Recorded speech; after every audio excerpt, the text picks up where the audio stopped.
and joined the Supreme Court when he was appointed in 1941. He was on the court for 13 years with a one-year hiatus during 1945-46 when he was the chief American prosecutor of the surviving Nazis at Nuremberg, Germany. Let me begin by asking Phil Neal to set the stage. As you're a law student preparing to graduate from Harvard Law School in 1943, and you have this opportunity to clerk for or to meet Justice Robert H. Jackson, who was he? What did that name mean? What was that man in that time? I'm not sure I knew as much about him as I might have at the time. He had made a great name for himself as a lawyer in the Roosevelt administration, and had only been on the court for a couple of years. And I think I only knew that he was an outstanding lawyer who was a very promising member of the Supreme Court and likely to be influential for a long time. At the time you became acquainted with Jackson, he obviously was in this pinnacle position in the legal profession. He's also somebody who had been in the political world, although never a candidate, discussed as somebody with a political future. Was he still a man of politics at the time you became his law clerk? Oh, I think he had really put all that behind him. I never knew of any political ambition on his part at the time, and I didn't think of him as a political figure at all. I always thought of him as the former Solicitor General and Attorney General.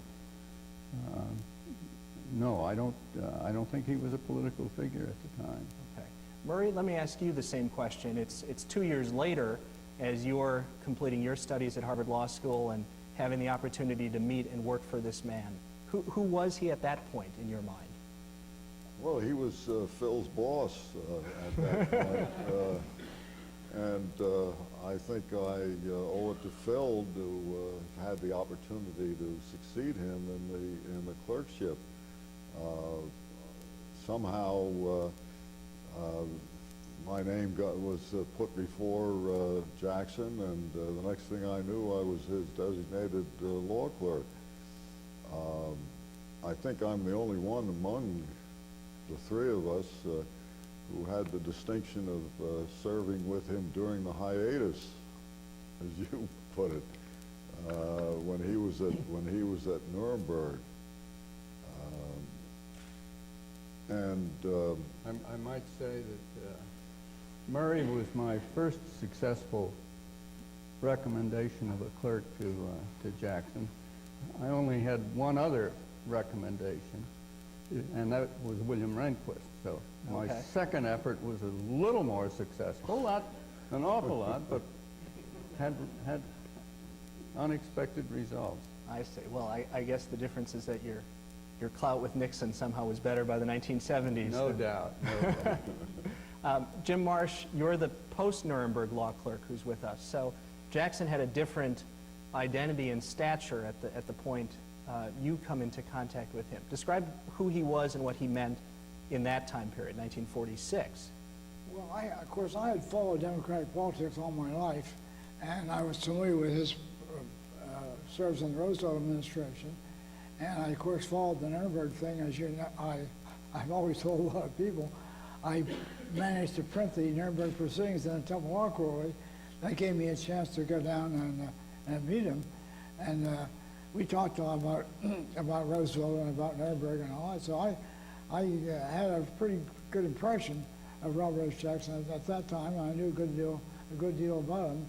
I learned a lot more than the following 2 years. But of course, it was a great opportunity, and I guess I made it myself by having nerve enough to, first of all, do the Nuremberg job in the law court, and secondly, go out and ask him for the job. Right. Tell us about that publishing project. How did you come to have the idea of publishing Nuremberg materials in a law student publication?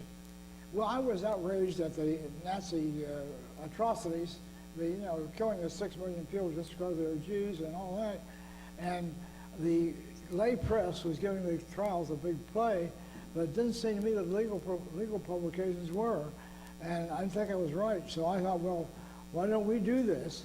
So I wrote to Jackson at Nuremberg, He said, you know, when you're young, you got nerve, and I just realized, I said, how about sending us the papers? I got a letter back from Bill who said, is Justice happy? Sure. They sent us the paper. We published them all. He wrote a foreword with one of our issues that had this stuff in it.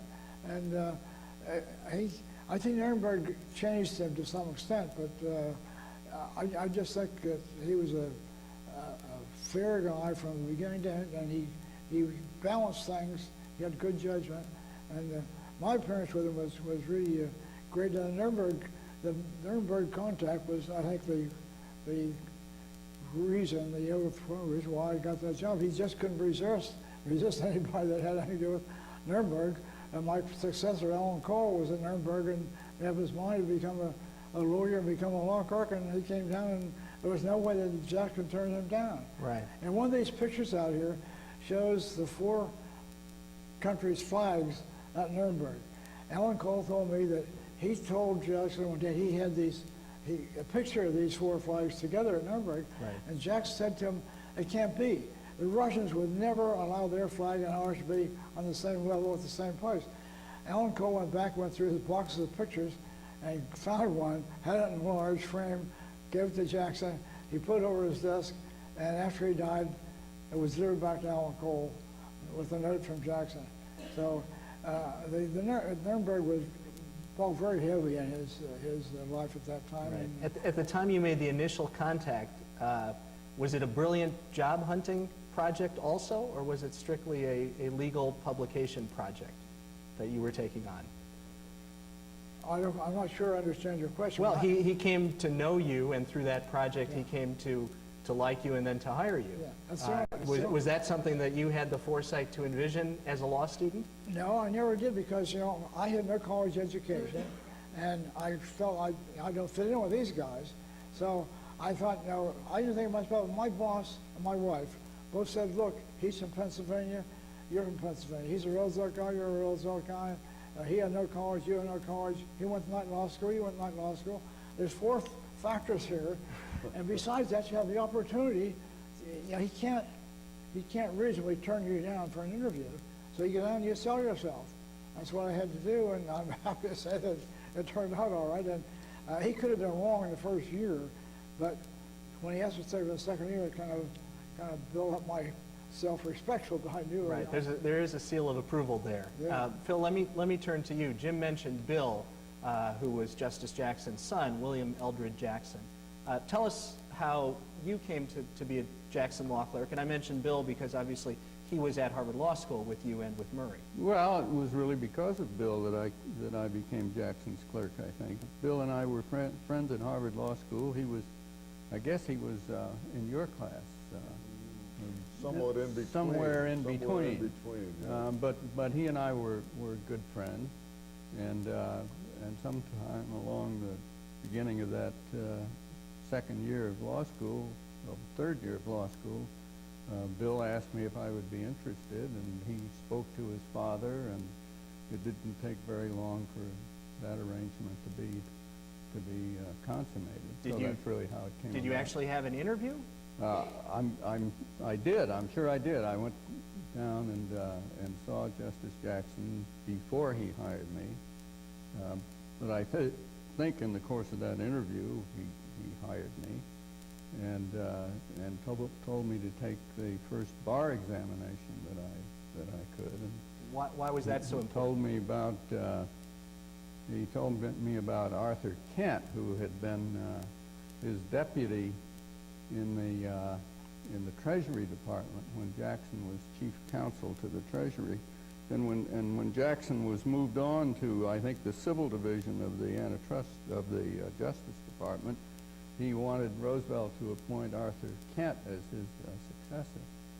And when Roosevelt learned that Arthur Kent had never passed the bar, he said, I can't do it.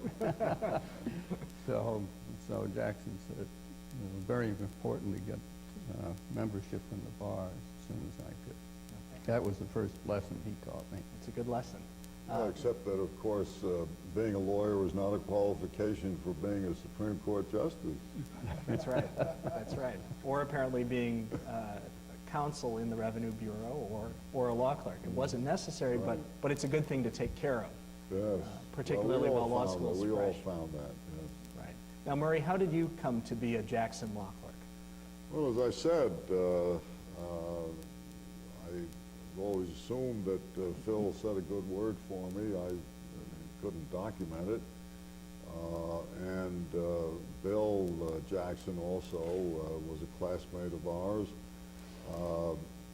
He served on the law review with us, and I assumed that he had some input because I don't have any recollection of my making a formal application for the job.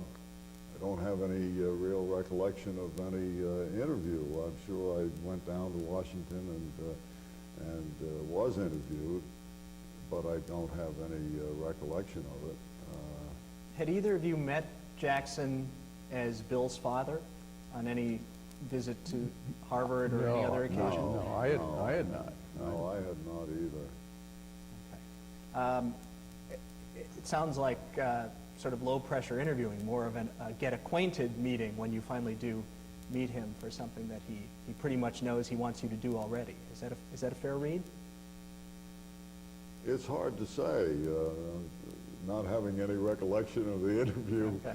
I don't know what his attitude was.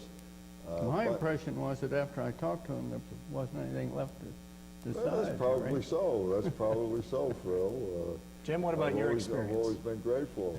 Well, I think I was strictly a question mark. I got the first interview because of the Nuremberg thing, and we talked about Nuremberg and about Roosevelt and all that stuff for a while. And then I said I came with another motive. I wanted to talk to you about the possibility of becoming your clerk. So he said, well, I've talked to some people. I haven't made any commitments. Send me a recommendation, send me an application and some references. So I sent him some references, and I read those recently, and I don't recognize myself from those references. I don't think anybody could be that smart. So he sent me, told me to come down for a second interview, and the first thing he said was, you give me a problem. He said, if I hire you as my law clerk, we'll be operating these chambers without one college degree. I don't have a college degree, my secretary has no college degree, and you have no college degree. I have always thought that my writing was hampered by my lack of formal education. If I hire you, I'm just compounding a weakness. What do you say about that? So I figured this is a challenge. So I said, Mr. Justice, every judge, every lawyer in the country knows you're the best writer on this court, law degree or not, college degree or not. And you can find lots of guys who know more law than I do. But you can't find anybody that is good at writing and rewriting and anything as I am. That's my long suit. If you want to meet that kind of guy, someone has a flair for people and for politics, will be fiercely loyal to you, I'm your man. So he gave me the job. It took a lot of nerve, But when you're young, you do things that if you had any brains, you wouldn't do. But it turned out all right.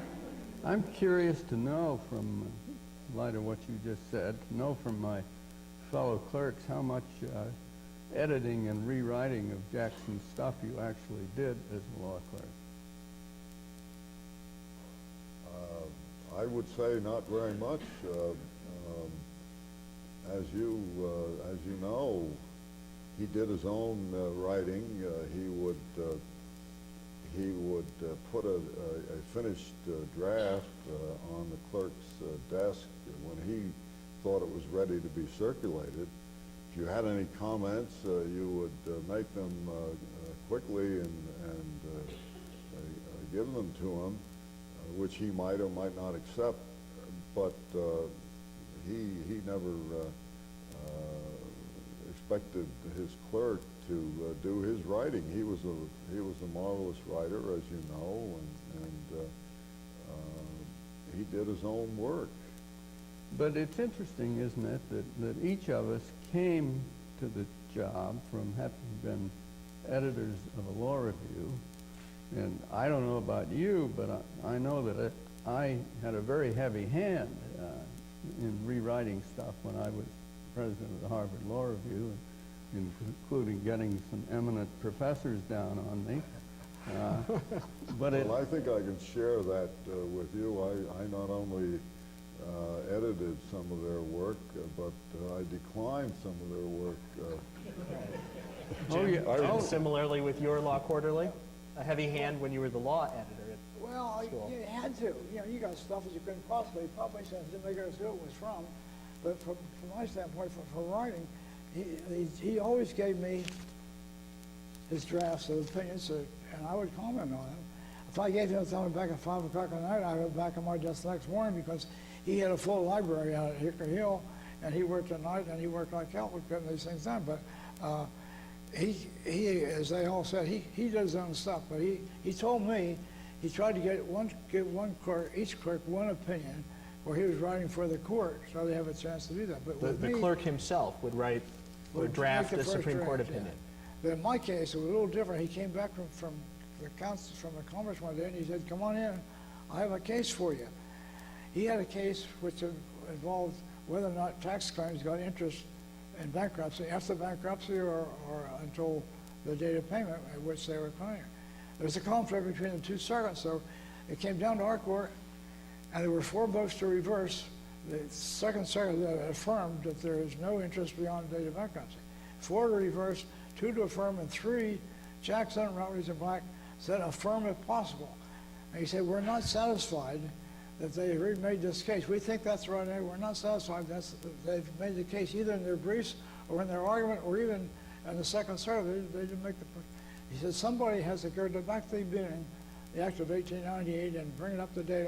See whether or not the intervening case and the intervening statutes, including the Chandler Act, have changed the rule, which is they should not have interest after the day of bankruptcy. So I got this job at the challenge. So of course I beat my brains out and I produced a draft, and I'm happy to say I gave it to him and he sent it back. He said, okay, to print. He printed it, we circulated it. He said, let's see if we have the votes. So we got the votes. Of course, the 2 had been to affirm, Douglas and Burton said, okay. And the other 2 who wanted to but weren't quite sure why. Black and Rutledge agreed, and then there were the 4 dissenters. Frankfurter wrote back and said, as a lawyer-like opinion, I agree. Frank Murphy said, I didn't vote this way, but I agree. Vincent dropped his dissent, so it came down 8-1, with Reed being the only dissenter. And I have to tell you, Jackson... That's 9-1. Marsh plus 8. Yeah. Jackson told me that later he met Stanley Reed in the hall, and Reed said he saw he couldn't join the opinion. He says, one of the best opinions you ever wrote. Jack said, well, it ought to be. Jim Marsh wrote it. Oh, very good. That is wonderful. Well, in the editing, other than a special occasion where he let you do the drafting, when he's doing the drafting and you're supplying the comments, in that overnight process, would your comments be incorporated or considered and rejected? Checked up to him. Everything you said to him was a suggestion, and if he wanted to buy it, okay, he did buy it. He'd buy a phrase once in a while, but, you know, he didn't need anybody to help him. He knew the law, he'd been in the law all his life, he knew the case, he knew, and it was the reason, it was easy to write a cert memo for him too, because you didn't need to spell ABC because of his background. I know Burton's clerk used to go over to me and say, you know, Burton was not a great lawyer, and he was, you know, learning on the job. And they'd say to me, they have to write out ABC for Burton. So he'd come over to me and say, can I see your cert memo on number 72? I'm sure. He said, I can't use this. Because I just, you know, you didn't have to tell him ABC. You just told him what the issue was, what the court had said, and what you thought should be granted on it, and he knew it. So my cert memos are no good to anybody else except to him. Let's step back. You're mentioning cert memos, which is, of course, lawyer talk for a petition that a party files seeking Supreme Court review, and then the memorandum a law clerk can write to a boss advising on what that petition should be either granted or rejected. How did Jackson introduce you or orient you to the job? Phil, why don't I start with you? What exactly did he want you to do as a law clerk? I don't remember that he had any instructions about that, really. The job was just to start writing cert memos, and there were examples from the prior law clerk, of course. So, right, you were the second law clerk. I was his second. And Murray law was clerk. the third, and Jim Yeah. was the fourth. Yes. So the effort always was to express on one page what the case was all about and what the arguments pro and con for granting cert were, and wind up with a conclusion recommending that cert be denied or be granted.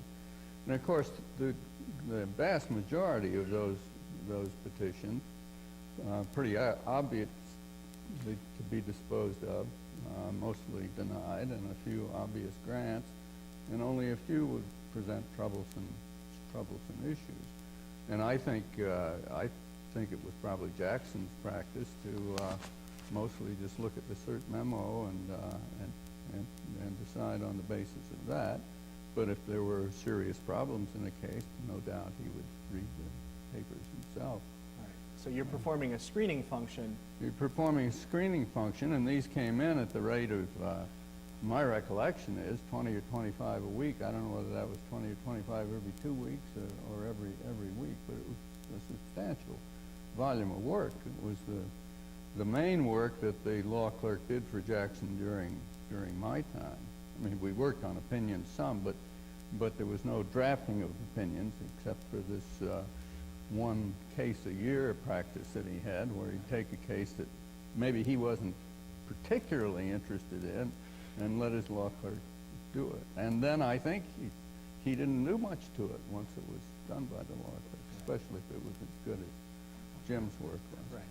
Murray, tell us about your experience both in the cert review memo writing process and in opinion writing, if you had that experience. Well, I did. As Jim says, he announced to each law clerk at an appropriate time that he allowed each one to write one opinion during the term. And my case turned out to be, as Phil suggested, one that he was not much interested in, and frankly, one that I was not much interested in either. It was a patent case from the Second Circuit, which had upheld the patent in an opinion written by Learned Hand, who was, of course, the preeminent judge in the United States of any court. But the Supreme Court... Including Jackson? You rank Hand above Jackson? Well, your own boss? At that time. Okay. At that time. I mean, I think Jackson developed tremendously as a judge, but this was only his fourth year as a judge. And, of course, I have the opinion that if he had been granted another 10 years, his name would be known to everybody in the United States. I think he would have then become the preeminent judge. But in this case, Hand had sustained, his opinion had sustained the patent. As it happened, the Supreme Court unanimously decided to reverse him. So there wasn't any real question about the result.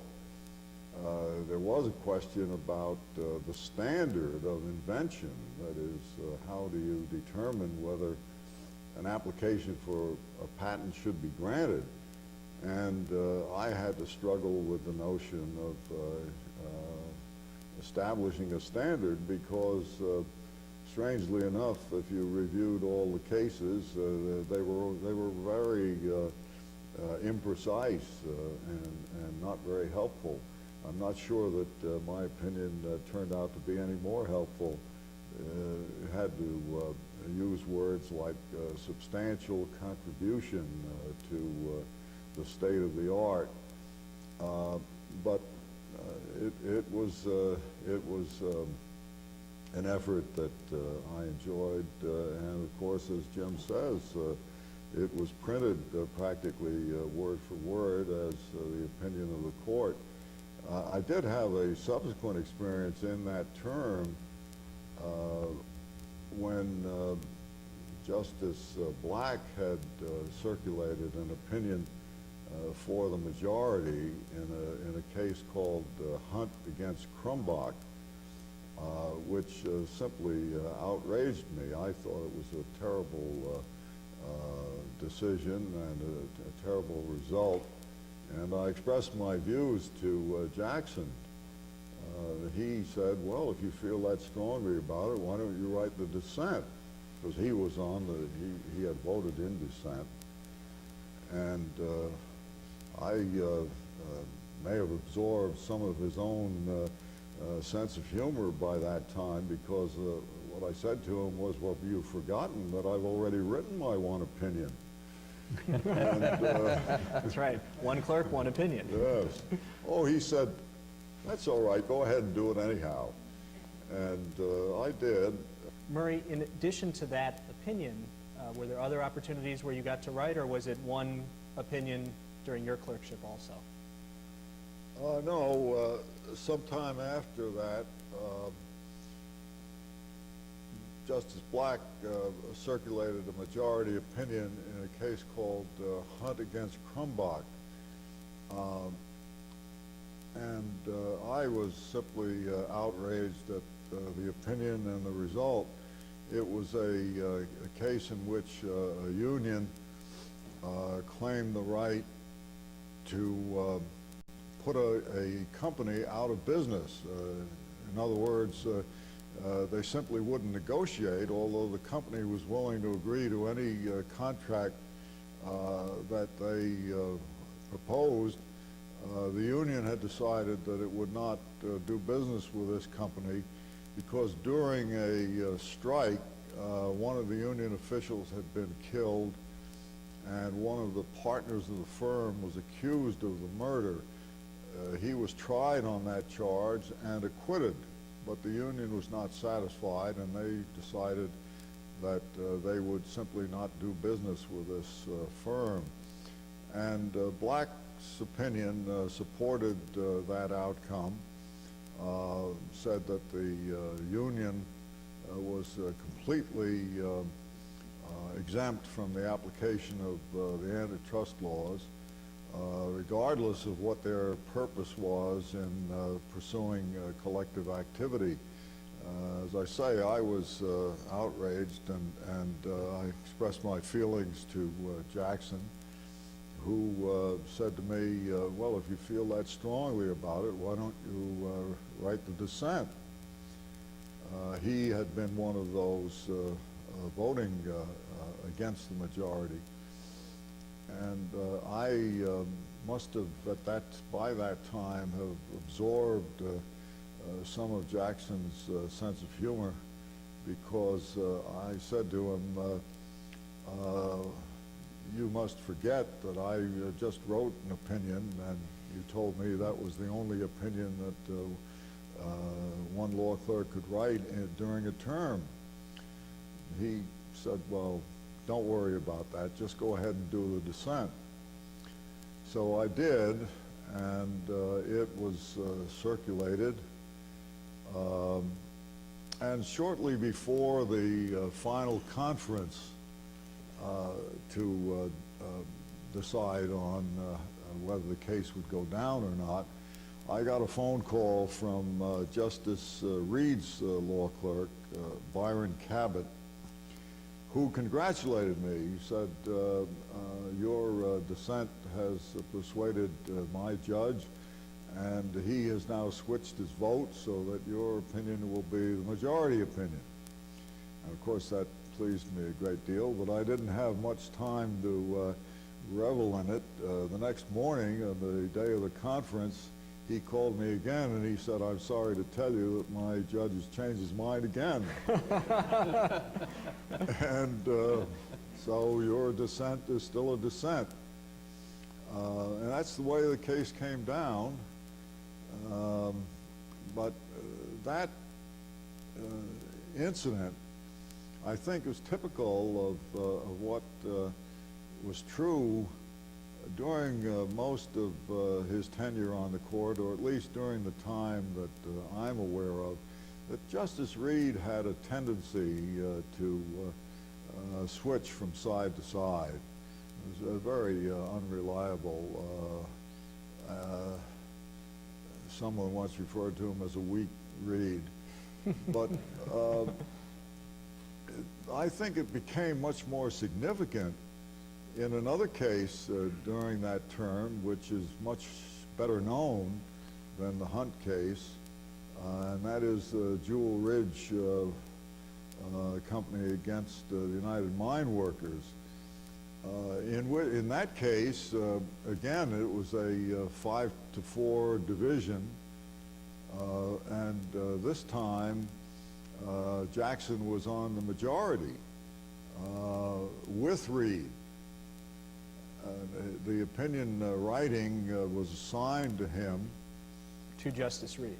by Chief Justice Stone, and but before he could get started in writing it, we got a call again from Reed's chambers that he had switched his mind, changed his mind, and switched his vote, and therefore the senior justice on the majority was now Justice Black, and he assigned the majority opinion to be written by Murphy, Justice Murphy. Jackson wrote a powerful dissent. I did not write that. You didn't write that. No. That opinion takes a shot at Justice Black by quoting some of his statements when he had been a United States Senator. Is that the kind of thing that Jackson would himself research and go out of his way to add to an opinion? I would have to say, not that he went out of his way, but I'm sure, I have no present recollection of it, but I'm sure that there must have been quotations of the Senate debate in the briefs. I mean, obviously, judges get a lot of their materials from the briefs, particularly if they're written by good lawyers. I know when Jackson was practicing law, the judges that he appeared before must have gotten a lot of help from his briefs. So I wouldn't say that he went out of his way to find this material. It was there right in front of him. And it was incidentally right in front of everyone else. My understanding is that Black took the position that the quotation of his comments in the Senate was taken out of context. That's right. I don't know what context he was referring to, because the debate clearly related to the central question in the case, which was whether the Fair Labor Standards Act, which was the statute under consideration, would be or would not be affected by previous collective bargaining agreements that had been made in the particular case or particular industry. And Black said unequivocally, no, the statute will not affect any collective bargaining agreement. But in the opinion which he supported, of course, Justice Murphy took the position that it didn't matter whether there were collective bargaining agreements, that the statute controlled and in its particular language required the result that case involved. Right. Now, Murray, as that case is initially being decided by the court, was there any discussion of the fact that the counsel for the labor union was a gentleman, Mr. Harris, who earlier in life had been a law partner of Justice Black? Because this case leads into the So-called famous controversy between Jackson and Black. Correct. And I suppose, this is something I hadn't realized until now, but for Reed's switch in position, the later controversy might never have arisen because the court would already have decided that and put it behind. Exactly. Right? I mean, if Reed had not switched his position, then Jackson would have written a majority opinion in that case. There wouldn't have been any occasion Right, and Harris would have been the losing attorney. but for He would have been Reed's the losing attorney, but there switch. wouldn't have been any occasion for a petition for rehearing filed by the mining company, which called into question the right of Justice Black to sit in the case since the case was being argued by his former law partner. Right. Well, One so thing- replay that for us, because I had forgotten that it was a petition for rehearing that brought that to the surface Well, after again. the decision came down, Well, the but even before we go to the decision, was there an issue either among the justices or at least in the Jackson chambers about this attorney? No, not at all. Okay. I don't think that any reference to that was made. I'm not sure that anybody was aware of the relationship between Harris and Black at that time. But even beyond that, you referred to Crampton Harris as Black's former law partner. He was a lot more than that. He was a shaping, controlling influence in Black's political life. He had been Black's campaign manager at the time that Black first ran for the Senate, and he had been the fundraiser for Black. He was responsible for Black's political career, and in addition to having been his law partner, at the risk of raking up old coals, he was also a fellow member of the Ku Klux Klan with Black, and raised a good deal of the money for Black's campaign from his fellow Klan members. After the election, which resulted in Black's becoming a senator, Black then employed Crampton Harris as counsel to his Senate committee. He employed him as his personal attorney in a case that was brought against Black because of some governmental action. So that it is really minimal comment to say that he was a former law partner. And of course, to follow your suggestion to some extent, if Jackson had been interested in digging up dirt and had done any independent research, he would have discovered all of these facts. But none of these facts are in his dissent. The only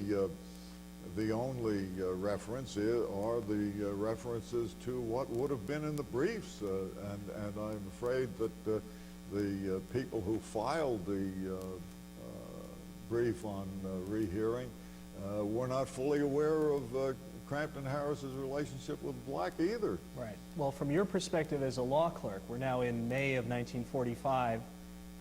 At the beginning of that month, President Truman has appointed Jackson to undertake this negotiating assignment, which is the road to Nuremberg. And the company that's lost the Jewel Ridge case seeks rehearing from the court based on the Black-Harris relationship. What then transpired from your perspective as a law clerk? I think the next contact that I had with that situation was immediately after the conference on the petition for rehearing to decide on what would be done with it. And I was standing outside the door to the conference room when it burst open, and Felix Frankfurter came striding out and saw me, grabbed my elbow in that grip that he had.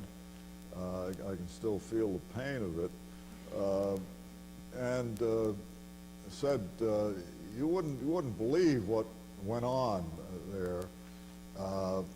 come into my office and I'll tell you, which I did. I followed him into his office, and he then told me something which I have never seen repeated in any way by any of the participants in the matter. I have my own explanation as to why it did not appear in anybody else's account, including Jackson's account of the situation. What Frankfurter told me was that when the petition came up on the calendar for discussion, he, Frankfurter, suggested that it would be a good idea to issue a per curiam opinion, an opinion by the court, which would say simply that the petition was improperly addressed to the court, that the court had no power to determine whether any justice should sit or not, that was a decision that had to be made by each justice in his own conscience. So just to be clear, an accusation of conflict of interest about Hugo Black was only a matter for Hugo Black. Exactly. Okay. Exactly. And of course, Hugo Black was a very shrewd and very intelligent man, and he could see that even a neutral opinion of this kind would point the finger at him, because he was the one who's sitting in the case was being challenged. According to Frankfurter, Black then said that he was opposed to this per curiam, and obviously if one justice was opposed, it could not be a per curiam. So Frankfurter said that he would write the opinion if the court would not. And Black then said, if you write any opinion of that kind, it is war. At that point, according to Frankfurter, Jackson said, well now look, I have had enough of this kind of bullying to Black, and if Felix doesn't write the opinion, I will. And of course that was the outcome, that the opinion was written by Jackson with Frankfurter's concurrence, simply saying that the question of whether a judge should sit or not was in his own conscience. Of course, that led later, a year later, to all of these inspired stories in the Washington press about how Jackson had attacked the Southern honor of Justice Black in the course of this discussion about the petition for rehearing. And according to the columnists, Doris Fleeson, Drew Pearson, Jack Anderson, that made Jackson disqualified for Chief Justice. Well, let's stop before we go forward and go backward, because we're in the middle of an important historical episode and the sort of internecine I wish I had a recording of my conversation with Felix Frankfurter. Well, so does the Jackson Center, but you are the next best thing. But Phil Neal, as the law clerk who preceded Murray, was there particular Black-Jackson tension that you were aware of, or were there generally camps or fault lines that had developed in the court? Because these were almost all justices appointed by Franklin Roosevelt. Well, I think the answer to that's clearly yes. Throughout all my time with Jackson, the animosity between them was pretty clear, I think, at least judging from what Jackson would say. Jackson had very little use for Black, and And I think, And why was that? How would he express his criticism? I think he thought that that Black was very result-oriented, and that he was prepared to marshal the facts in the case to support whatever conclusion Black, on policy grounds, wanted to reach. In other words, if a union was a party to the case, the union had to win. If a railway employee who had been injured in a railway accident was a party to the case, that man had to win, regardless of the facts. Okay, well, those are political commitments. Were those not Jackson's political commitments? No, of course not. I mean, he would not decide a case based upon the parties. He decided a case based on the facts. Sometimes he would vote for a union, sometimes he would vote against a union. Sometimes he would vote for a corporation, sometimes he'd vote against. Sometimes he would sustain a claimed civil right, as in the well-known West Virginia against Barnett case, where he wrote a marvelous and eloquent opinion in support of the right of freedom of speech. But in other cases, he would not rule that simply because one of the parties claimed that his right to freedom of speech had been violated, that he ought to win.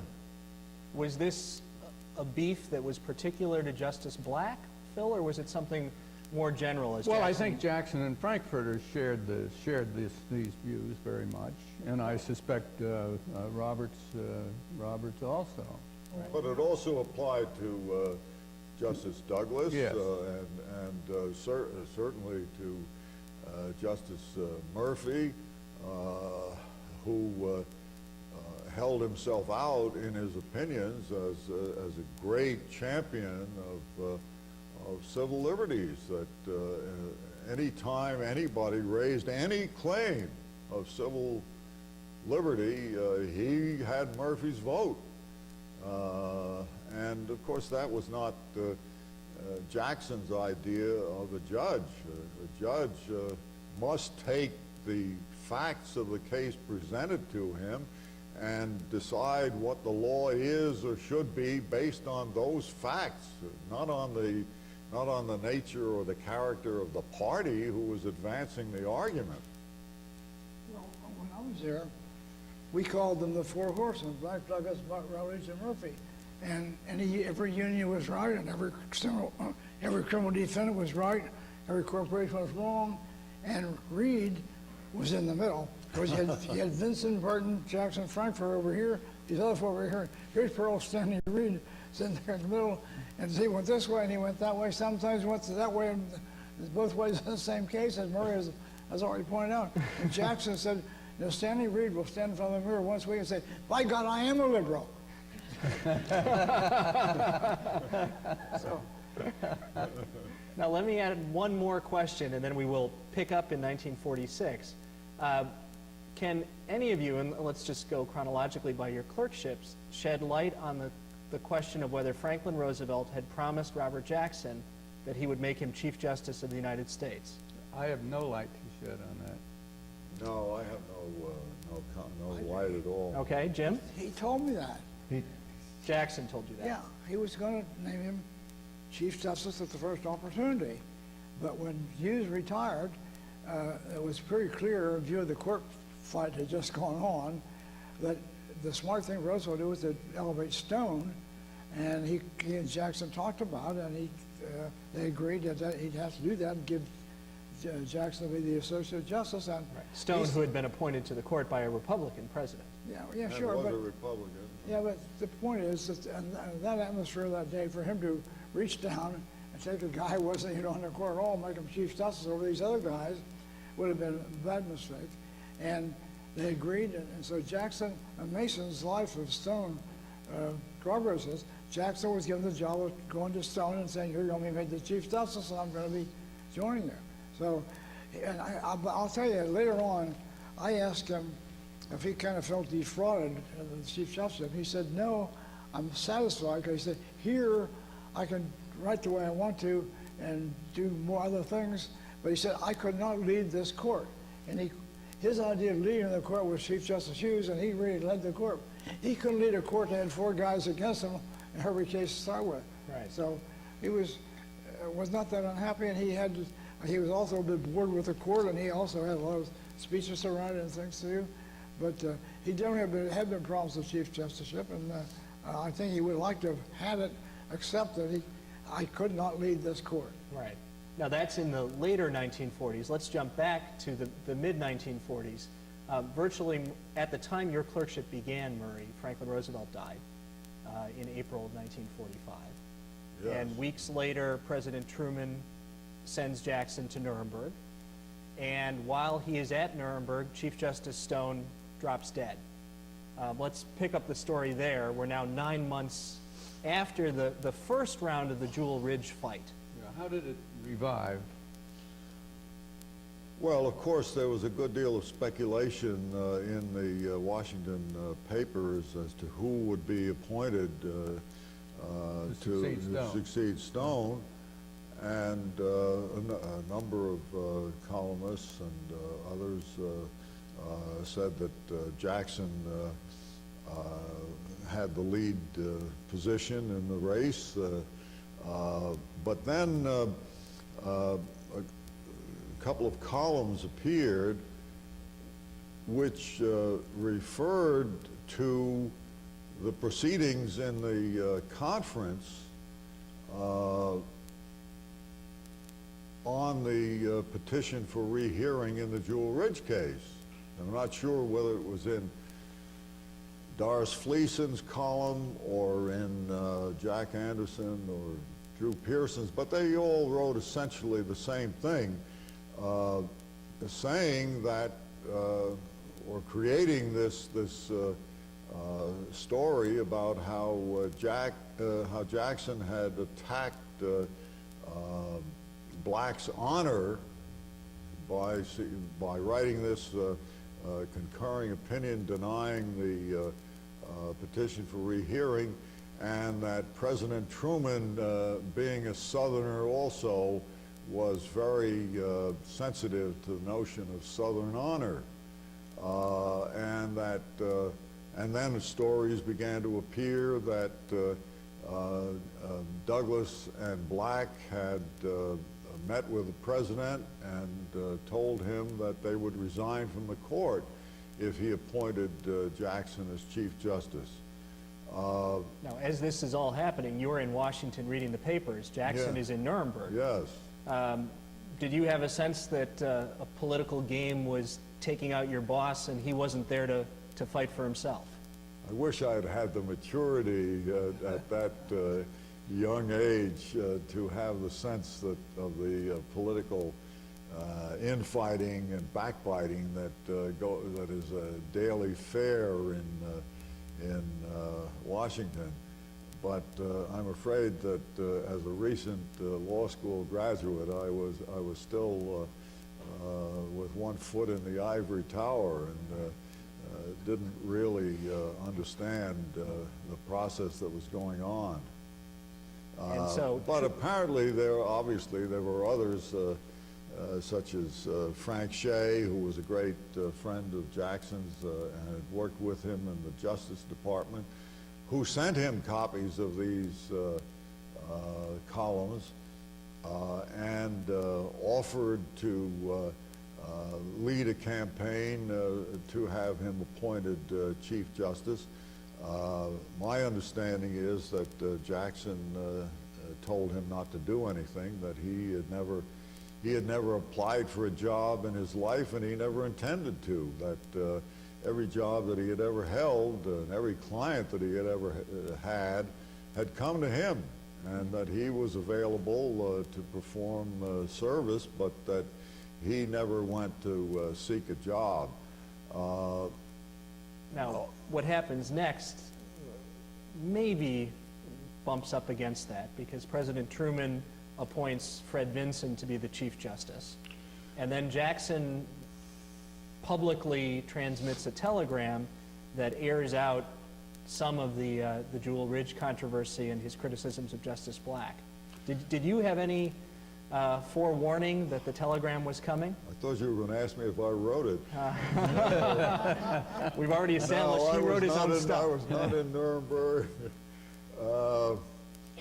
No, I didn't have any forewarning, and I have to disagree with your suggestion that this may be an indication that he was seeking the job, because he did not release the cable until after Vincent had been appointed.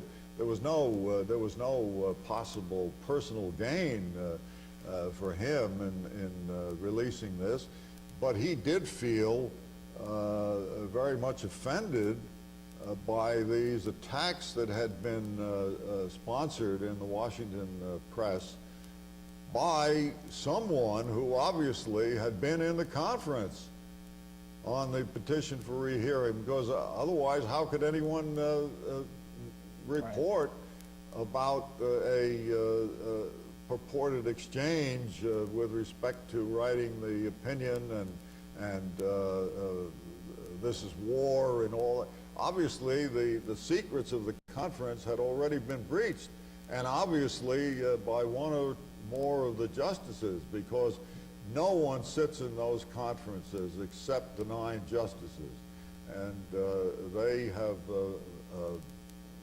so rigidly adhered to that rule that the junior justice is designated as the doorkeeper.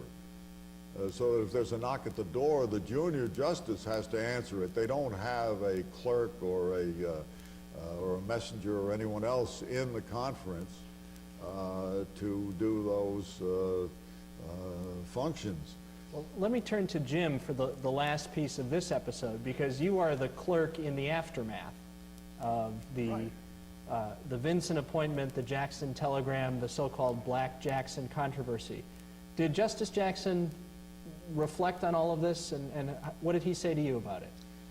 Well, first of all, to go back to Murray's story, Doris Fleeson was at that time, to say the least, Douglas's girlfriend. And that's To say the least, okay. So that's why it came, you know, that poison like that just was infuriating. But as I told you, he was unhappy with the black thing, and he said, no, he was right. That decision should have been made by the judge himself, and he should try to push this off on the court. But, and he thought that the impropriety of blacks sitting on that case, in view of all the facts that Murray has disclosed, was very bad.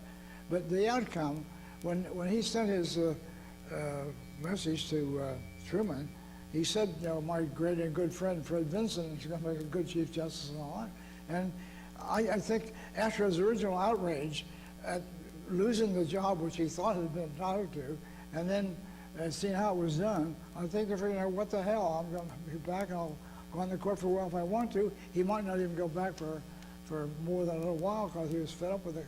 And the one thing he told a lot of people, the day after Pearl Harbor, they're arguing about whether or not country club dues are tax deductible. Right. The world is in flames, Pearl Harbor's in flames, and we're going to argue about that.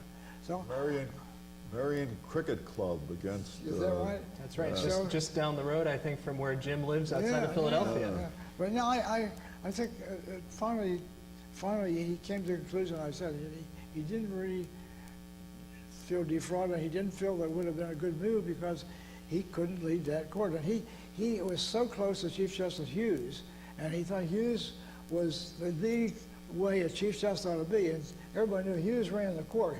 He didn't just have that one vote. He ran the court. And Jackson thought, I couldn't do that.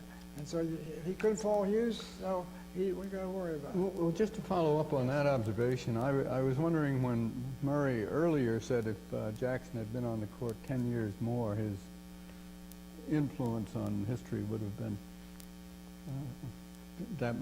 would have been really great. And it occurred to me, if he had become Chief Justice, wouldn't his influence have been much greater? It seems to me that he would have been in a position where he had to write for the court and would have written more magisterial opinions that shaped the law in a way that his somewhat, I think that's true, and I think he would have surmounted the difficulty of dealing with those justices whose vote could not be determined by reason. Very polite way of putting it. That's right. Well, just on the Chief Justice topic, you're all former clerks, but having at least episodic contact with Jackson in the later years, and when Fred Vinson dies in 1953, the Senate chair, of course, is vacant. Phil, did you have any involvement or thought of Jackson becoming Chief Justice at that point in time? no, I don't think so. I'm not sure why. And I don't remember that it was bruited about, really, as a possibility I don't know, at it was that president. time. But as Roosevelt had picked Stone, for Eisenhower to pick Jackson had a certain national unity Well, value. there wasn't, I don't think there was the same impetus for national unity. I think the Korean War was just about to come to an end, and I don't think that Eisenhower would have felt that it would help the war to appoint a Democrat as Chief Justice. Okay. He Jim? warned to get Warren the hell out of the presidential race. Well, that's right. He had promised Warren. And Warren was He there. was paying so- off his own political debt. Right. wasn't he? Eisenhower was, yes. Right. Yeah. That's why yeah. he did it. And you're going back to Joe Ritz for a minute. Jackson told me when Stone assigned that case to him, he said, write it tight. They were afraid somebody would jump out of the boat, and of course Reed proved how right it was. No more how tight it was, he changed, but he said, write it tight. He did it, but didn't do any good in the long run, didn't prevail. But I Refresh think, me as to what form his communication from Nuremberg took. It was a cable to the House and Senate Judiciary Committees. What was its ostensible purpose? Well, at that point,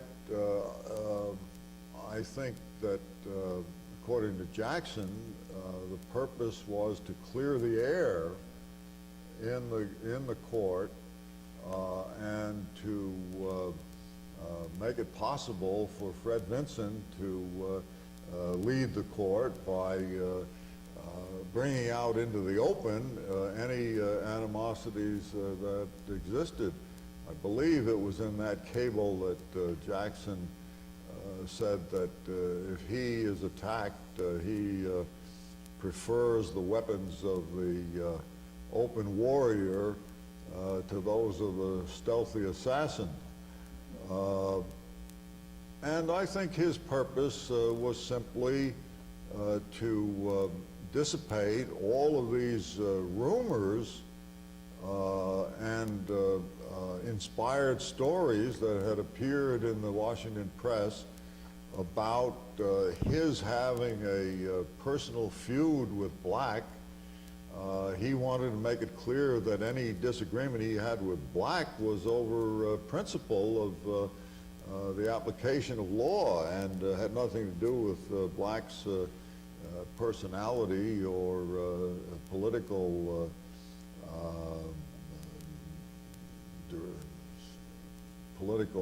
basis. And I think to a certain extent he was successful in that purpose, because I have looked at some of the materials that appear in the Truman Library of letters that were sent to President Truman at that time that were called for the resignation of Black and Jackson and the entire court, for that matter. So I think that the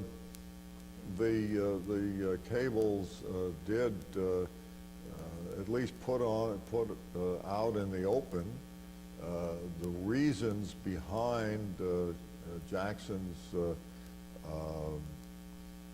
attitude toward what Black had done in the Jewel Ridge case. And I think it did help to put the whole issue out of mind. Eventually, not immediately, but eventually. Well, he told me that he thought it was time that they give up the idea there had to be a phony peace on the court. You gotta get the thing out in the open, you know. And there was no need for the only place that you're supposed to have a phony peace in the Supreme Court of the United States. You're supposed to pretend everything is sweet and lovely, and it isn't. So Right. get it out in the open. Did there ever develop a real peace during your time as a clerkship? Oh, I don't. As a clerk? I don't think so. It was 4-4 with Stanley Reed in the middle. Okay. You know, I was. And as to the personal relations, did Black and Jackson repair the breach? Well, I don't know. All I've said before, I don't know, but I know that he went through my office at least 4 or 5 times that time, saying I have to go and talk to Hugo. So I don't think that he's going to go talk to Hugo unless they at least have a civil relationship. And he's always said that Jackson treated him, that Black treated him civilly as a gentleman afterwards. So I really don't know. I doubt there will be an inner satisfaction on either side, but they maintain the relationship, and I think it was a smart thing for him to do. But he said, I got to go talk to Hugo. I think that indicates Yes, it that they established some sort of a basis for proceeding. Right. Let's move to some of the other momentous cases. Phil, during your period as a law clerk, what particular cases gripped the court and gripped Jackson? Well, the one that I think stands out most in my mind is the Kramer treason case. Okay. Tell us about that. Which actually came down after Murray came on board, but which Jackson had been working on for a long time, which I think he had already pretty much written the opinion by the time Murray became his law clerk. That was the only modern case involving the application of the treason clause of the Constitution, and it presented an extremely difficult problem. Kramer, you remember, was a naturalized American citizen who had been found to have met with one of the Nazi saboteurs who were landed by submarine during the war, and led to the ex-parte Quirin case that we've read quite a lot about contemporarily in connection with how you treat alien enemies. And the issue involved what the requirement in the treason clause of 2 witnesses to the same overt act required.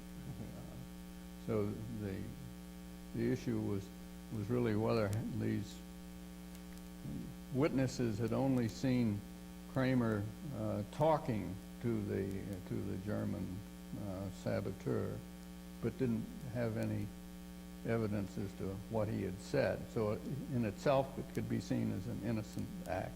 And was that enough to convict him of treason? I well remember the first argument in the case.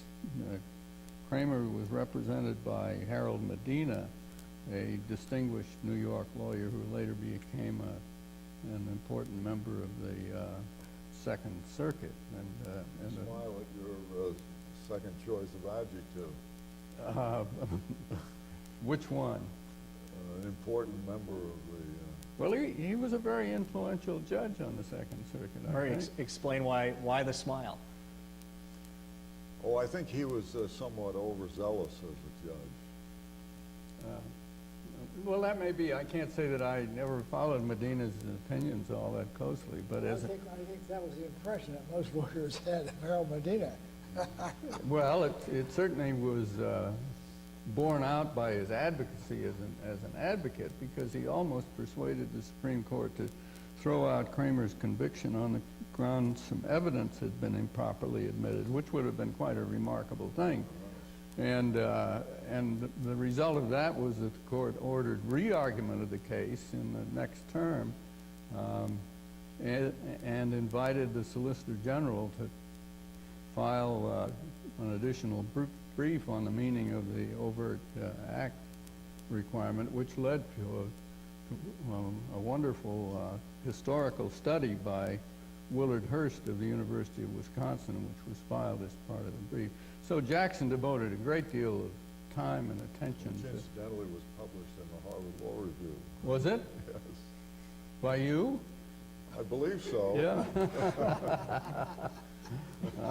So anyway, Jackson and I went back and forth quite a bit on that. That was one of the 2 or 3 cases where I remember having had a lot of interchange with him on the content of the opinion. And ultimately, he wrote an opinion that imposed very stringent requirements on what the overt act must be, and to a considerable extent, I think, has eliminated the potential utility of the treason clause as a basis for prosecution. Which, of course, is relevant to us today. Relevant to us today. Yeah. That case also, if I'm recalling it correctly, pulled together a majority that wasn't necessarily the 5 you'd expect against the 4 you'd expect. Yeah, that's right. And that's I've on the forgotten eve. who the dissenters were, but I think they included Stone and I think it's Stone maybe and Douglas. Douglas and Murphy. And maybe. Murphy. Yes.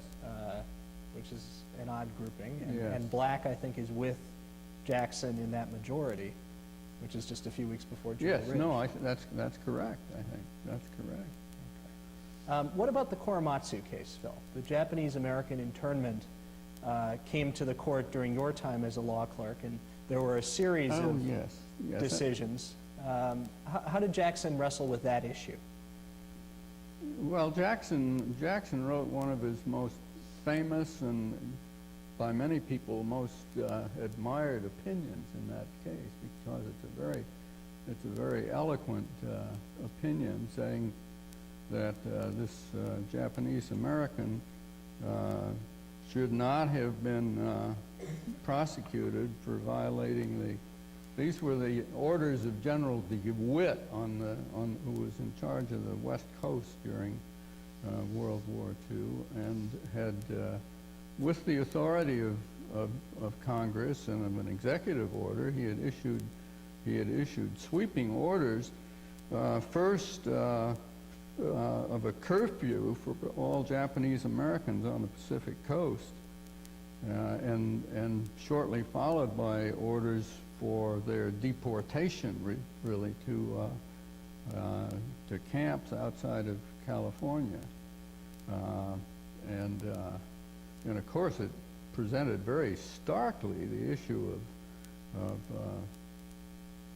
equal protection and discrimination against a particular group, and the dilemma for the court was that these orders had been issued in the face of what was found by the military, by General DeWitt, to be pressing, urgent military necessity. It's a case that's very relevant to our contemporary situation, really. And the majority of the court, the question was whether General DeWitt's orders and the misdemeanor conviction of Korematsu for violating them should be upheld. And the majority of the court looked at the facts and said that the circumstances, unfortunate as it was and undesirable as it was, the circumstances justified a military order, and the court couldn't really go behind General DeWitt's conclusion. And Jackson took a very peculiar position that troubled me then, troubles me now, and as to which we had some little exchange. He said, I won't pass judgment on whether General DeWitt was right or wrong. It's a military order. Let the military enforce their own order, but don't make the courts have anything to do with it. A position that's very difficult to uphold, particularly if you think today about the writ of habeas corpus. That was really implicitly a way of saying we shouldn't grant habeas corpus either, which I don't think he would have said, but which he didn't really face up to. Right. In fact, the companion case to Korematsu, the Endo case, is the granting of a writ of habeas corpus to somebody in an internment camp. Right, and he didn't trouble to explain why he concurred in that when he had taken the position he had in Korematsu. Of course, the facts of Endo were very different. It was much later. She was already had been in this concentration camp, relocation camps we called them then. So it was a different circumstance from saying you would have given her habeas corpus had she violated the curfew order.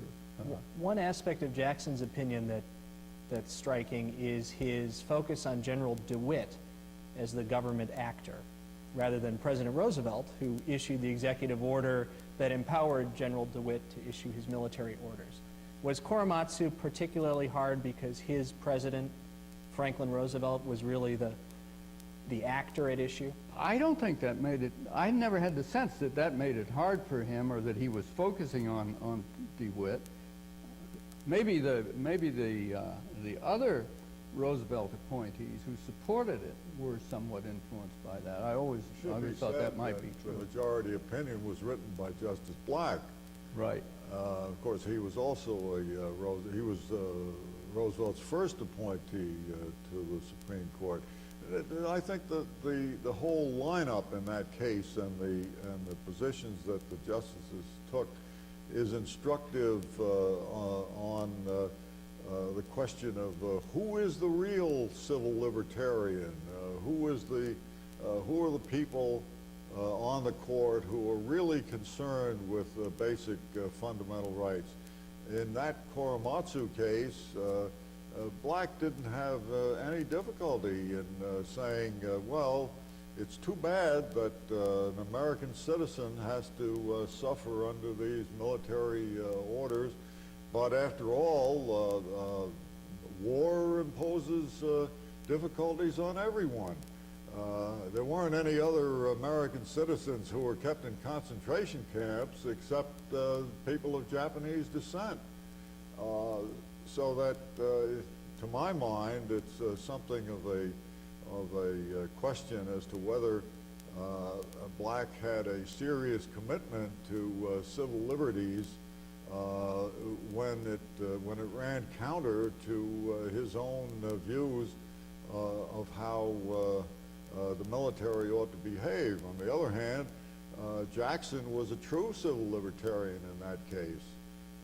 He had difficulties in the legal framework in which the opinion was written, but he didn't deny that there were difficulties. Nevertheless, he did sustain the claim of an American citizen that he should not be subjected to this kind of discrimination. So to a degree, you are disagreeing with Phil's discomfort. No, I'm not disagreeing with Phil. I think Phil is absolutely right that there are legal difficulties, but in the situation, and I don't think that Jackson adequately handled those legal difficulties. But I do think that he demonstrated in that case the truth of what Felix Frankfurter said about him in the memorial services, that he had the gift of truth-seeking, and he faithfully served justice. Well, I certainly agree with that characterization. I do think that Jackson's position in Korematsu illustrates one of his traits or tendencies, and that was the desire to speak for himself, because he could very readily have joined Justice Murphy's quite splendid dissenting opinion, which was very, very solidly grounded. And I think Jackson, maybe partly because it didn't appeal to him much to be joining Murphy, but partly because he really characteristically wanted to say it his own way and stake out a somewhat special opinion.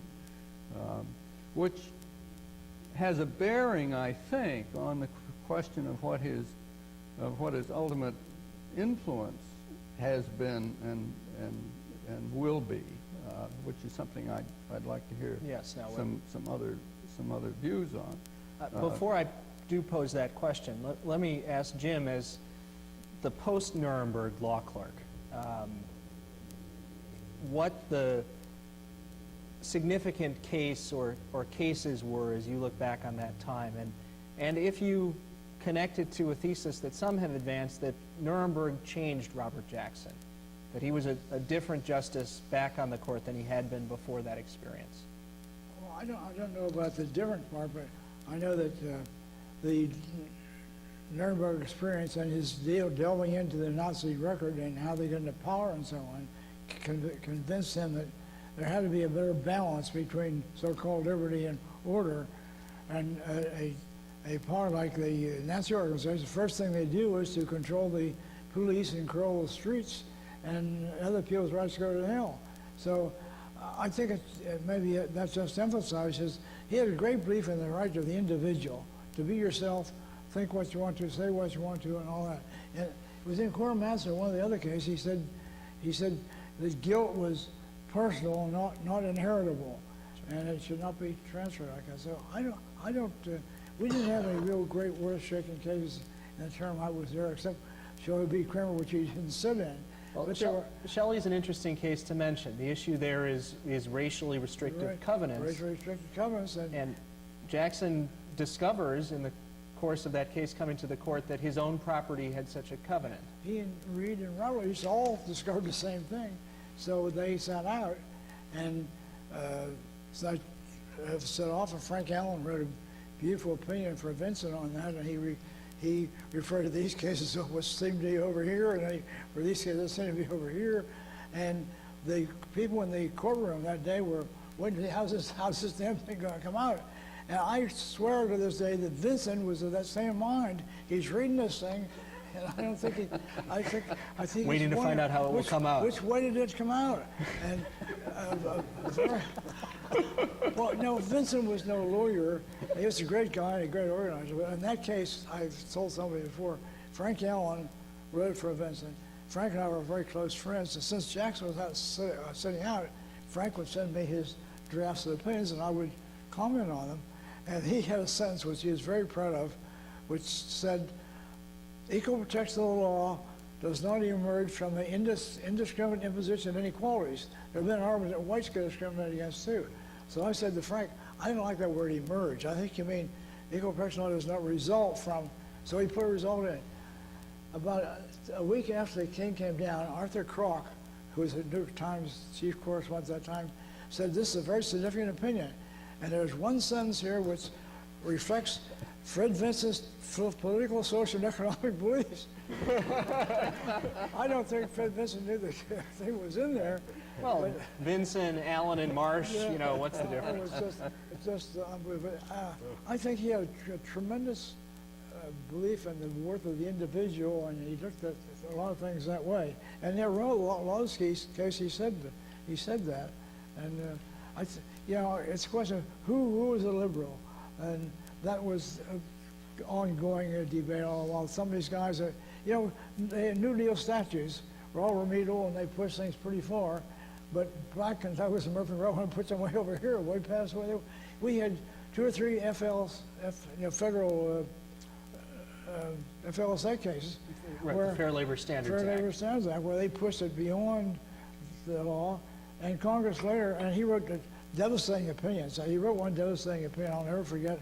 A guy from New York came in with the usual petition for rearmament. I sent to him, there's nothing new in here. I don't know why this lawyer thinks that this petition would move the court when your dissent didn't.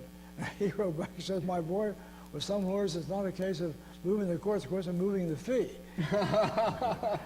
But there were cases like that where they, you know, these liberals pushing more and more and more, and we threw out the old court, or got rid of the old court, because they were putting their personal views on what I thought was right on all these policies. And now we're saying this is great policy. Let's push it farther than Congress did. So I just think that in my term, there was several of those liberty versus order things, and he wrote some good opinions. The international assault was a great antitrust opinion, and one very practical thing, Cohen versus Beneficial, on what is an appealable order, in law Pennsylvania, we changed the rules of appellate procedure to incorporate that Cohen doctrine, and I think lots of other places did. It's a practical importance to the practicing bar, and sometimes you wonder if any of the opinions this court puts down mean a damn thing to the practicing bar and to the lower courts. But in that case, it has been all along. Right. But Now, let me turn to Phil and really begin two rounds of questions, one focusing on personal qualities and one focusing on life, including legal achievements. What are the personal qualities you look back on and recall as defining the greatness of Robert Jackson? Well, I think Murray's already identified some or most of them. I think his independent, he was his own man. He was a very independent thinker. I remember one time the New York Times ran a piece, and this kind of thing still goes on. Writers on the Supreme Court love to pigeonhole judges and create blocks, and maybe there are blocks, and maybe there were some then. But this writer had characterized various people and the blocks and so on, but had wound up talking about Jackson and saying that Jackson was really hard to figure out, that he was essentially unpredictable. And I remember Jackson walking in with this in his hand and saying in an amused way, you know, they're saying I'm unpredictable. I always thought it was a virtue in judges not to be predictable. Exactly. I would say that the same thing was true of Byron White, who incidentally was a law clerk during this period of time and eventually became a Supreme Court justice. In his biography by Dennis Hutchinson, he says that one of the complaints about White was that he was unpredictable. But if you read his opinions, they are pretty much along the same line as Jackson's opinions. They adhere to the facts and they decide each individual case. Now, that may mean that you can't pigeonhole him into any particular rubric, but it also means that he is exercising his commission as a justice and not simply following the political winds or the pressures of the day. I think that you asked before whether Nuremberg changed Jackson. I would be surprised if it didn't. I would be surprised if the experience of Nuremberg did not change anybody who was subjected to the horrors that were shown during the course of that case. But particularly in the case of Jackson, change for him was the course of his life. He, as many people have said, was self-educated. But what that meant was that he was constantly learning. He did not stop at any particular point and decide, well, now I know enough about everything and I don't need to learn anymore. He was constantly developing, and that is one reason why I said that if he had had 10 more years on the court, his reputation would have been tremendously enhanced, even beyond what it is now and what it deserves to be now. There was a story that was told somewhere about Justice Murphy, who came in on a conversation of law clerks about a bankruptcy case, and sat for a while, and then stood up and said, well, I don't really know very much about bankruptcy, and I can't understand what you're talking about, but I do know everything about freedom of speech. Well, of course, Jackson would never say anything like that on any subject. He was constantly learning, and he had an open mind. He was developing all the time, and I think that his whole life indicates how he was able to meet the challenges of a practicing lawyer, and then a tax lawyer in Washington. I mean, when he went to Washington, he said he knew nothing about taxes, and he wondered why they appointed him to that job.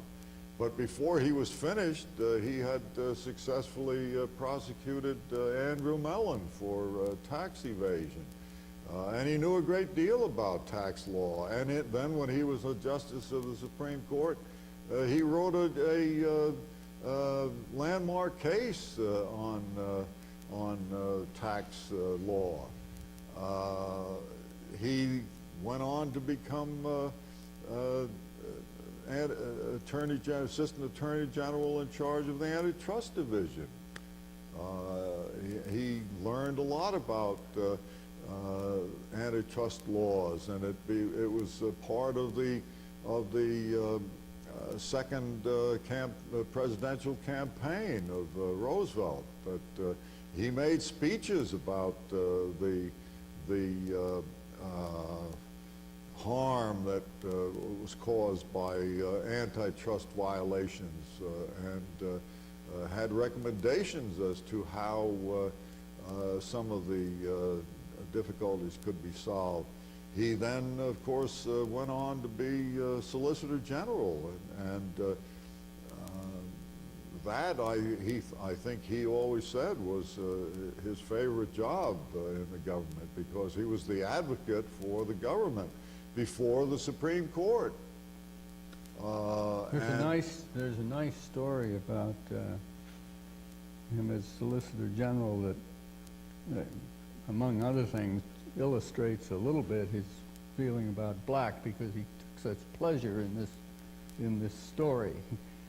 As Solicitor General, he had to argue the case in the court defending one of the agricultural adjustment laws. I don't know whether it was the AAA or some aspect of it, that involved referenda among the farmers as to whether they would adopt a proposed quota. And in reciting the facts about the case, he told the court that the vote in the referendum was 85 to 15 or something like that. And Black said, what proportion, I guess one of the conservative justices said, what proportion of the farmers participated in the vote? And Jackson gave the figure, and it was relatively small, which detracted some from the argument. Whereupon Black leaned forward and said, Mr. Solicitor General, what proportion of voters vote in an ordinary political election? And Sutherland, whoever it was before Jackson could answer, said, very small in Alabama.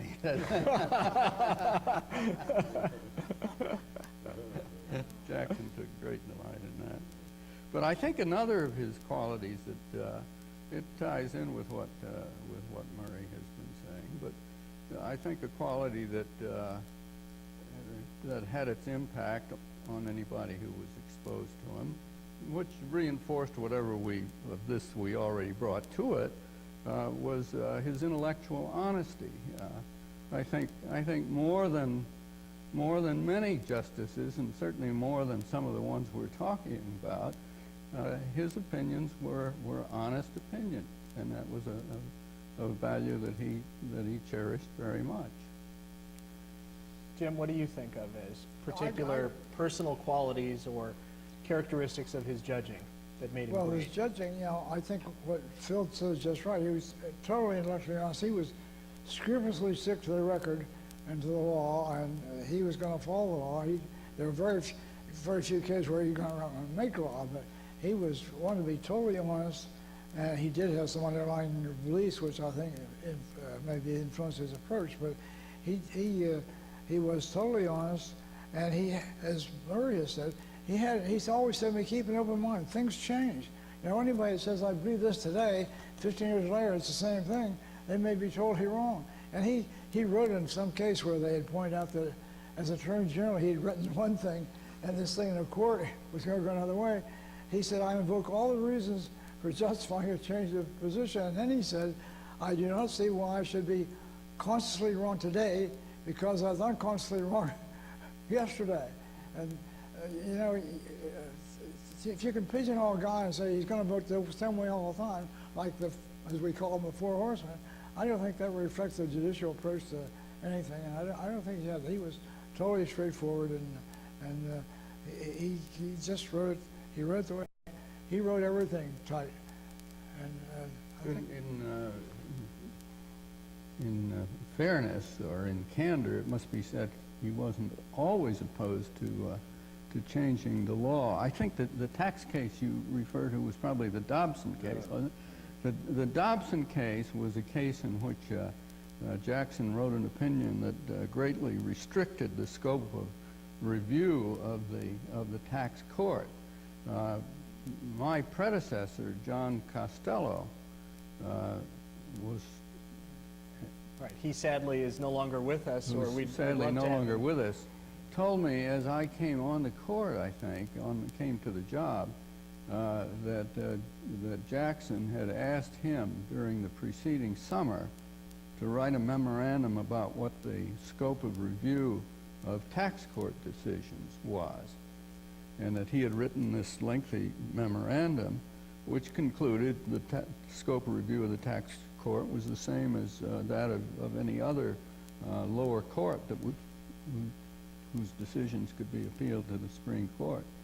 And he said that Jackson brought the memorandum into his office and with a smile on his face said, John, that's a very good memorandum, and that may be what the law is today, but it's not what the law is going to be after I decide this case. And sure enough, he wrote this somewhat, to many people, shocking decision that really cut out of Supreme Court review an awful lot of tax cases that would otherwise have come to it. Right. Well, there's a certain restraint or smallness in the judicial role as Jackson saw it. Is that a substantive part of his legacy that you think of as important? No, I wouldn't say that there was a smallness in his view about the function of the court. After all, just before he came on the court, he wrote a book which was called The Struggle for Judicial Supremacy. And he pointed out in that book, how the Supreme Court had been and as he saw it, had to be very influential in constitutional decisions. The smallness that you talk about, or with reference to a case like Dobson, was only to be applied in cases where he thought it was not important for the Supreme Court to conduct a full review. In other words, he gave the tax court the same status as an administrative body rather than the status of a lower federal court. And of course, again, he was very interested in the structure of the federal system and the federal court system, but he never thought that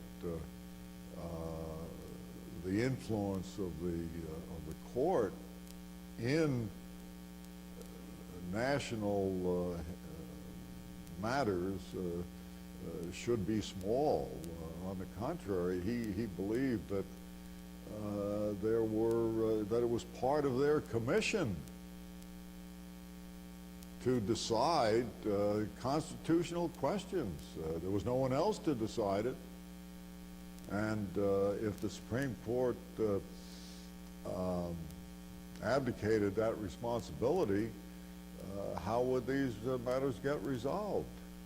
Yeah, I think the strand of his thought that most manifests judicial abnegation or restraint probably had to do with declaring acts of Congress unconstitutional, which I think was greatly influenced by the events that led to the book you're talking about. That is the old court's treatment of congressional enactment. So I think he was very strong on that, although I don't know to what extent it was really tested during the times that I know of. On the other hand, when it comes to statutory construction, he was not unwilling to use the interpretive powers of the court, I think, to bring about what he thought was a sensible result. He had very little patience for the school of thought that looks for any scrap of legislative history as something to hang a decision on. But I would agree with Murray that I wouldn't characterize him as wanting to belittle the judicial role in governmental affairs. In fact, the one area that I think he's most likely to be influential in, or his decisions are likely to be influential in for the long term, is in the commerce power, the Commerce Clause issue. The commerce powers of the national government, Well, particularly the Congress. No, well, no. I was thinking the other side of it. It's true that in his famous decision in Wickard and Filburn, he gave very expansive reach to Congress's power to regulate even local matters in the interest of protecting interstate commerce. But it's the other branch where the Commerce Clause of its own force has been held historically to strike down some kinds of state legislation that I think he made quite an imprint in several decisions. In fact, I think I brought with me what I think is likely to be one of his more influential kinds of pronouncements in a case known as Hood against Dumond, in which the court struck down a New York statute that tried to exclude cheaper milk coming in from Vermont or other states, and he said in passages that I think have been very, very influential. He said, "Our system, fostered by the Commerce Clause, is that every farmer and every craftsman shall be encouraged to produce by the certainty that he will have free access to every market in the nation, that no home embargoes will withhold his exports, and no foreign state will by customs duties or regulations exclude them.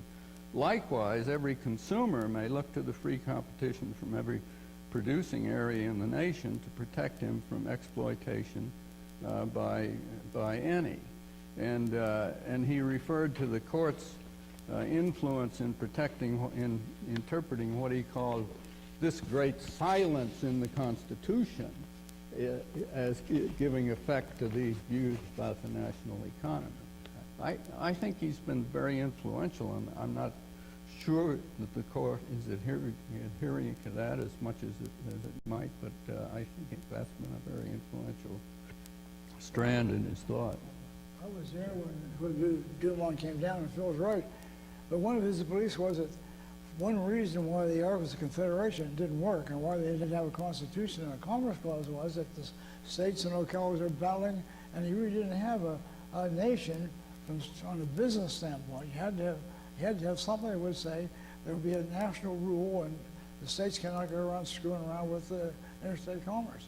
He felt very strongly about that, and Hood Dumont drew a couple very strong dissents, but he's still there. The Commerce Clause is one of the most important parts of the Constitution. The European community would do well to look to his decisions in this area.